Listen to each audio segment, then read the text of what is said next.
Hello and welcome to the M3 Bearcast. My name is Malcolm Travers. In this episode, I'm discussing emotional intelligence in 3 different areas of life, dealing with money, in romantic relationships, and in friendships. In the first clip, they're going to talk about how people will buy things to make themselves feel better, and yet we know that things will not make us feel better. So why do we do that? In the second episode, I'll talk about the love languages, why I don't really believe in them, but they're still useful, and how do we communicate to our partners the ways that we want to receive love and how we want to give love. And in the last video, I'm going to respond to a TikToker who is responding to someone's question about how do gay men make friends and why so many gay men find it difficult to make friends. He gives 3 reasons. I think they're very interesting, and I think the discussion that will come from it will be quite interesting. I'm going to present these 3 topics, the panel on the M3 live broadcast. That's every Wednesday at 7:30 p.m. Eastern. But I like to examine the topics myself before we do the live stream to investigate the ideas and to have a better grasp of them when I present them to the panel. If you want to hear more from the panel about these topics, go to youtube.com/mailmediamind, subscribe, hit the bell button, and you'll be notified when we go live. All right, on to the topics. I was just reading my old journal, something that I wrote back when I was still in corporate America. Got to a place where I truly was like, damn, like I'm rich. I could buy whatever I want. And I played that game for a while. Okay, buying this $2,000 table, buying this, buying that. But an interesting realization happened. It's one thing to be able to buy stuff, but how you use the stuff you buy is another beast entirely. So I've got this great table. Am I going to sit here for the meetings I don't care about? I bought this great bed. Am I going to dread getting out of it in the morning because I'm working on something that I'm not passionate about? Before we have these things, we imagine them with the best intentions. We imagine ourselves enjoying them, loving them, taking pride in them. We don't imagine ourselves being frustrated on the $10,000 couch, eating takeout alone on the $5,000 dining table. You imagine that stuff will make you feel a certain type of way. I'm telling you, I've been the person that hasn't been able to afford it. And then I've been the person that can. Stuff will never make you sustainably feel better. But the corporations who want you to keep buying stuff need you to believe that their stuff can make you feel sustainably better. They need you to believe that stuff can make you feel better. Otherwise, why would you strive when you don't need any of those promotions to get just what you need? This entire system needs us to want stuff that we don't need. I'm rambling. So I think that most emotionally intelligent people know that things will not make us happy, and yet we find ourselves playing the game of capitalism over and over again. And what I've learned about it so far is that most of the pleasure of buying things comes in the anticipation of the feeling that you'll get when you get it. And almost always, once you have received the item and you get that initial hit of joy from it, it almost immediately goes away. And then you're looking for the next thing. And this is the game of capitalism, right? It is making us believe that we need things to make us happy when basically happiness comes from within, right? It's comes from being your authentic self and finding people who see you for who you really are and who you see yourself as. Because most of the time, the items that we buy are also a reflection of who we are. That's another way in which capitalism plays into us, is in branding and how we feel about a brand and how it represents who we are. So if you see us in a particular car or particular clothes, it sets a expectation of who that person is. And oftentimes we use brands and materialism to form our identity. And of course, this is pretty dangerous because we don't really know what those brands are really like. We will stick with a brand even past the point that the creator of the brand is no longer a part of it and is passed hands several times through several companies. And the only thing that remains is the brand. And yet we will remain loyal to it because of how we are emotionally attached to things. So obviously it makes sense that, that we would buy things to make ourselves feel better. But I think the first step in breaking that habit is recognizing all of the times that getting the thing you wanted wasn't good. And then if you have a difficulty in impulse buying, create resistance, make it more difficult for you to. Some people talked about putting your credit card in a block of ice, which I don't know if that really works. Or in my case, I've had my card suspended several times. Just, I knew it would take another week for it to come back on. But in that time period, I wasn't able to buy anything. Everything was already direct deposit or withdrawal. So I didn't have to use my card except for things that I wanted. And not having it at first was a little painful, especially when I wanted some things right then. But having a little bit of resistance makes a big difference. So yeah, just realize that the dopamine rush that a lot of people talk about in their videos actually doesn't come from obtaining the item. It is from the chase. And you can get that without ever buying the item. You can totally just think about it, dream about it, and don't buy it because it's not going to make you sustainably happy. It is just not. But buying things that make you connect to other people, that may be a little different. So buying experiences, having dinners with groups of friends, throwing parties, going on vacation, experiences. I think also, birthday parties, weddings, anniversaries, family gatherings, family reunions, Thanksgivings, baby showers. All of these things cost money as well, but they foster connection with people. And at a lot of these events, there might be gift giving involved, but what I would recommend is to keep it small, right? Try to make it a $50 limit on the gifts that you can give and make it meaningful. Have conversations about what it is that makes people happy and try to get it for them. Or maybe even something that they need and were not willing to buy for themselves. I think that is something a lot of people who are on a budget might see something as frivolous, and buying it for them might be something that makes them happy just because you were thinking of them, right? That there's this extra emotional charge attached to the item that they wouldn't get if they had bought it for themselves. There are certain areas of consumerism that can foster connection, and it's not the buying of the item that makes you happy.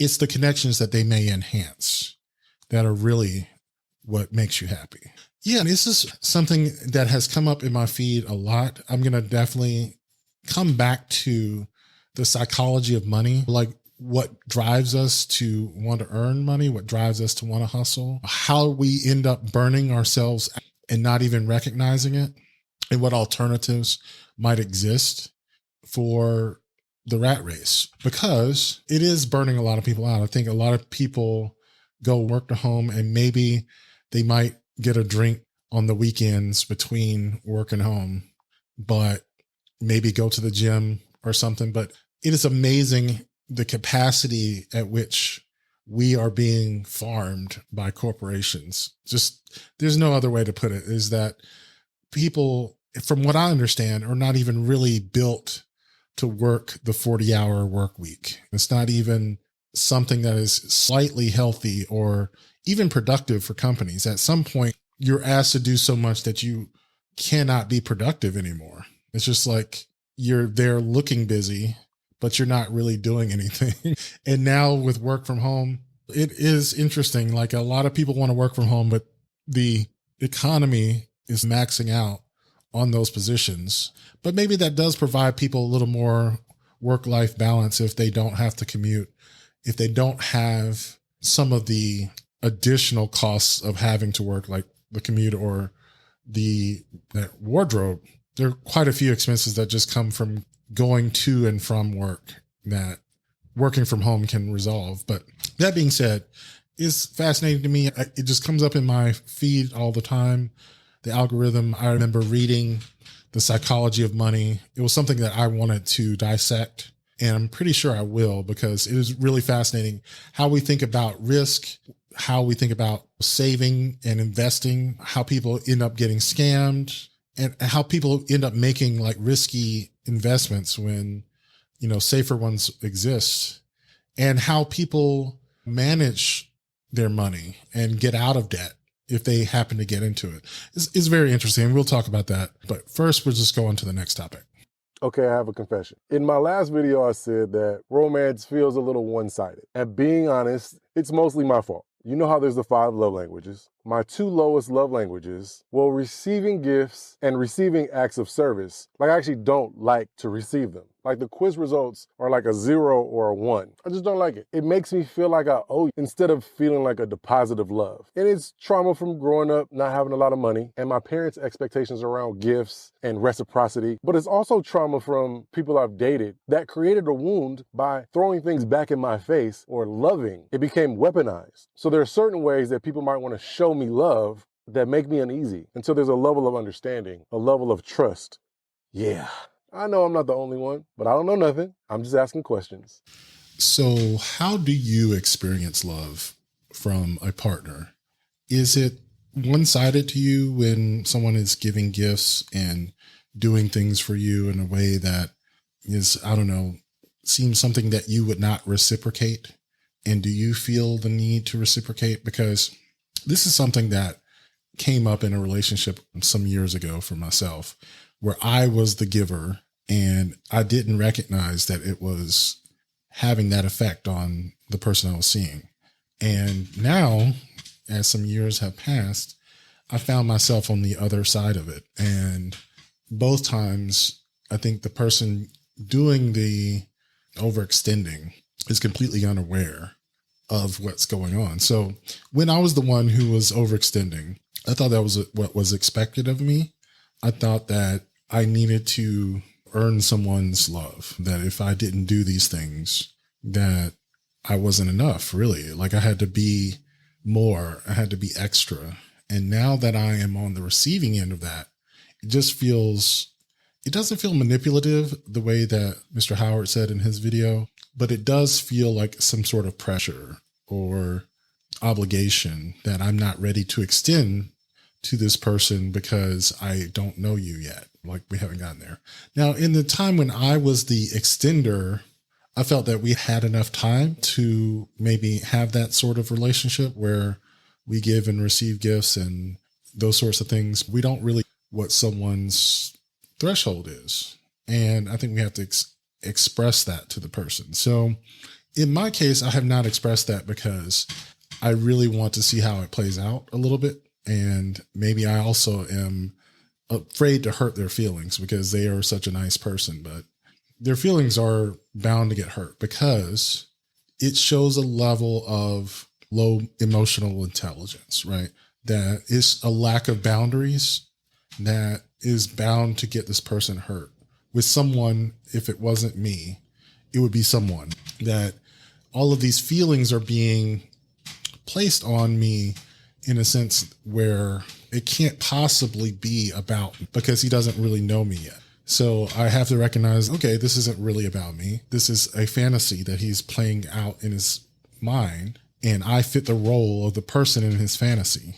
But we can't live in fantasy land. As much as we love romance, we have to recognize that we live in the real world and that there are limits to what magical thinking can do for us. But I really am overly sensitive, I guess. I've always been that type of person. Not only am I sensitive to the things I do to other people, I'm sensitive to the things that they are going through, even if I had no say in it. And that can get ridiculous. It doesn't help me. It doesn't help them. And in the end, they're going to get hurt anyway, probably worse. All of that to say, the way that we love and give and receive love has to be learned. I think the 5 love languages are bullshit. However, and the reason I think they're bullshit is because of the author. He's notorious homophobe who didn't believe in gay unions. It was a very super Christian, didn't have a degree in psychology or anything. He was a counselor. I think I read the book something like 20 years ago, and certainly it applies to very Christian heterosexual couples. A lot of language in there, especially about sex and intimacy, has no bearing on gay relationships. But I think the idea is pretty strong, is that we all observe the world in different ways. We give and receive love in different ways.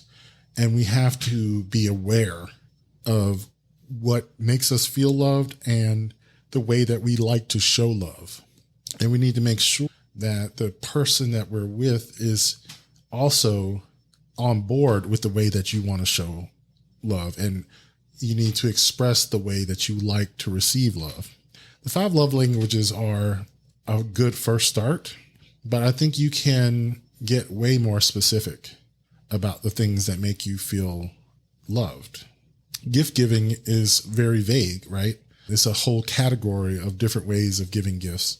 You can get very specific about the way that you like to receive gifts. Acts of service is a very vague terminology. You can definitely break that down and be a lot more specific about how you like or don't like to receive devotion or people doing things for you. Because I know, like in this video, Mr. Howard says he feels somewhat manipulated. Like he's asked to, when he receives these things, he feels that he is being manipulated into reciprocating. And that definitely makes him feel bad. So he needs a higher level of trust before those become reciprocated, where he feels like it's time to reciprocate.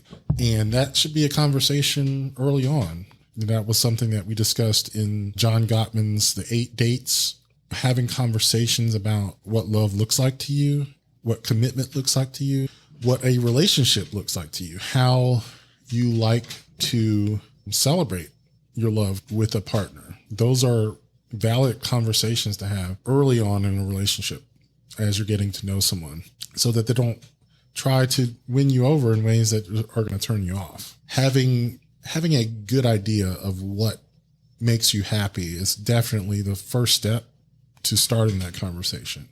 So instead of interrogating someone about what they like, you share a few things about what you like and say, does that mesh with you? Is that something that you would like to do? Share the things that you want to hear from the other person, and you'll get a lot better responses. Even if you don't really get what you're looking for, maybe it at least opens the door to having that conversation in the future. And I think when someone violates a boundary for you, try to point it out as quickly as possible. If I've learned anything, is that I sit on it a little bit, and it only makes the anxiety worse. I feel like that anxiety is basically telling you that you need to say some truth that you're too afraid to say. You know, the awkwardness is that you don't want to discuss the truth, right? Once you say the thing that's making you feel awkward, the awkwardness dissipates like immediately. So yeah, if you're feeling that way, it's telling you to do the thing that you don't want to do. Don't suppress it. But it's a very good video, and I'm looking forward to the discussion that we have about it this upcoming Wednesday. So this may be a little bit too frank, but the main reason I think a lot of gay people say they have trouble making gay friends is twofold. One, you're comparing it to making straight friends, something that you've had to do your entire life. And the way that queer people associate with each other can be quite different from the way that heterosexual people, especially straight guys, relate to one another. But I think the second one is really that a lot of y'all will not befriend anyone who you are not sexually attracted to. And don't get me wrong, like, I think all my friends are like hot and cute and sexy and interesting in all sorts of different ways. But I don't necessarily only go and talk to people that I think I would want to actually have sex with or have a relationship. And I get it. It can be tough because a lot of the ways that places where we can make friends are areas that are inherently sexual. So that would be the apps, the bars, the clubs. But I can say personally, having moved to New York 5 years ago with 0 queer male friends, and now having a really fun and loving network of both friends and acquaintances, it only takes persistence and really trying to find people who share an interest rather than just sharing your kind of like gay demographic subtype. But my last point is that, is it so bad to hook up with your friends? I think, obviously, if that's not something you're interested in doing, don't do it. But I think it's important to interrogate why. Because I know when I first came out, I was very much, because I had a lifetime of indoctrination in a heterosexual society, I was like, no, that's weird. Your friends just do this and your romantic partners just do that. But over time, I've come to really cherish the unique types of intimacy that can occur between queer friends. Even if it's just something like I've cuddled next to a friend while we like watched a movie or watched Drag Race. I've made out with friends on the dance floor. It's just something that, like, to me, I find really beautiful. But obviously, if that's not something you want to do, don't do it. But I would ask yourself, do you not want to do it because that idea does not sound good to you? Or do you not want to do it because for a lifetime you've been told these very rigid categories for friends and lovers and are ignoring the beauty of being queer is that we get to smash all those boxes and do whatever we want? Just some thoughts. So this man gave me quite a bit to think about when it comes to making friends in the gay community. I have actually brought up this topic several times on the live stream about loneliness, about the need for human interaction for long-term happiness. And I talk about that because I found myself having difficulty. So he had 3 points in his video. First, that making friends with gay men is different than making friends with straight men. And I think this is obvious. The first of being, when you meet someone who's gay, you have to sort out whether or not there's any fuck me vibes going on. Do they want to date you or do they want to be your friend? Certainly within the gay community, there are cliques, which at first I thought was bullshit, but it is real. Some people just will not talk to you if you don't fit a certain aesthetic, or you're in a certain circle of friends. If you don't know the people that they know, they don't really want to talk to you. That's probably true in straight groups as well, but first experience in the gay community. Amongst straight people, most of my friendships are based on shared activities, usually games, movies. We go to the same school or church, or we work together, and they tend to be a little bit more superficial. And maybe that's because I don't talk about my sex life. And with a lot of my straight friends, I'm not really open about my sexuality. They know that I'm gay, but I don't really talk about it. And that's probably because I sense their discomfort and I may not want to rub it the wrong way. I think the next thing that he brought up was that gay men will not want to friend people who are not attractive, or people who they are specifically sexually attracted to.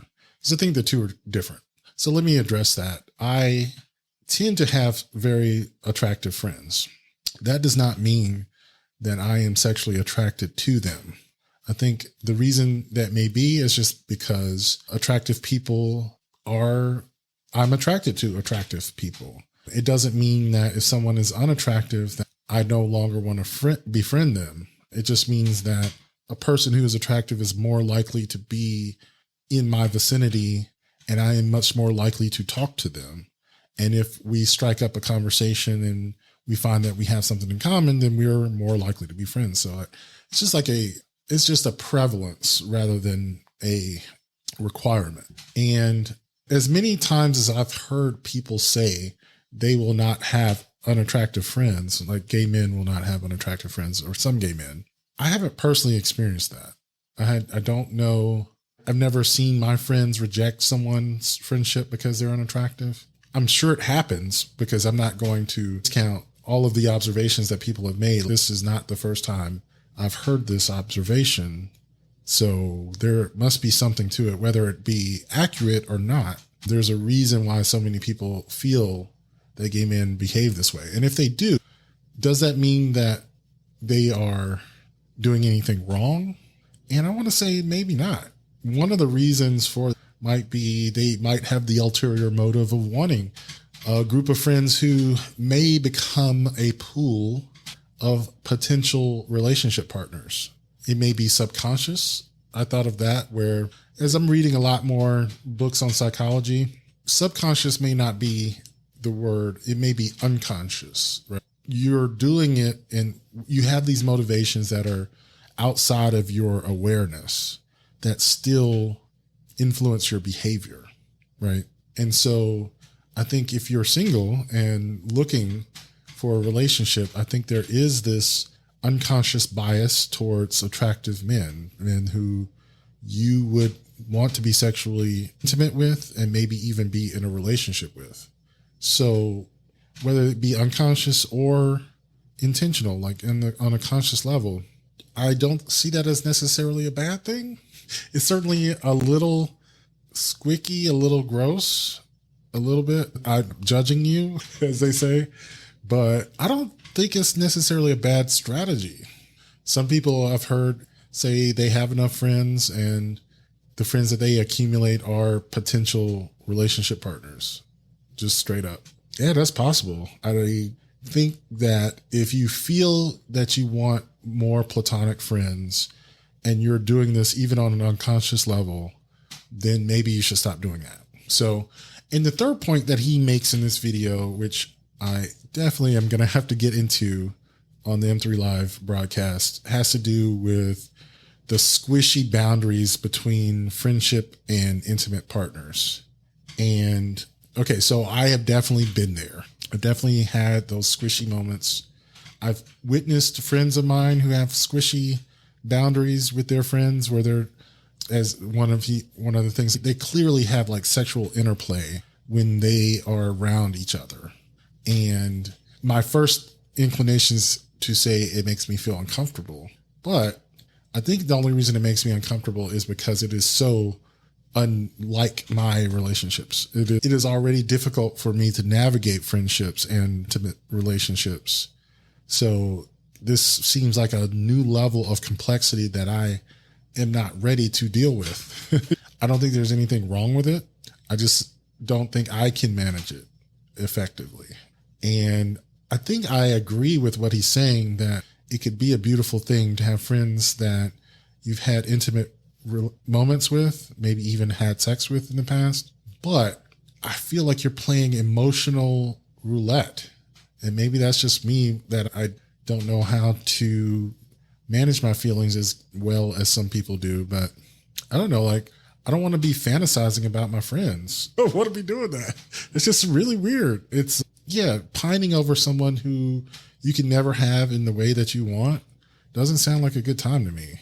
And having playful sexual banter with my friends, I can deal with that. I can. But I definitely would not want to be lusting after one of my friends, knowing that acting on it in any real way would destroy the friendship. You just feel shitty. So let's not do that. And no judgment on those who can do it, obviously. Just like he had no judgment for those who can't. Like, more power to you, right? I just can't. But I'll be interested to hear what the audience has to say. I have a live stream every Wednesday at 7:30 p.m. Eastern. That is on youtube.com/mailmediamind. This podcast is also going to be on the YouTube channel, but just for patrons.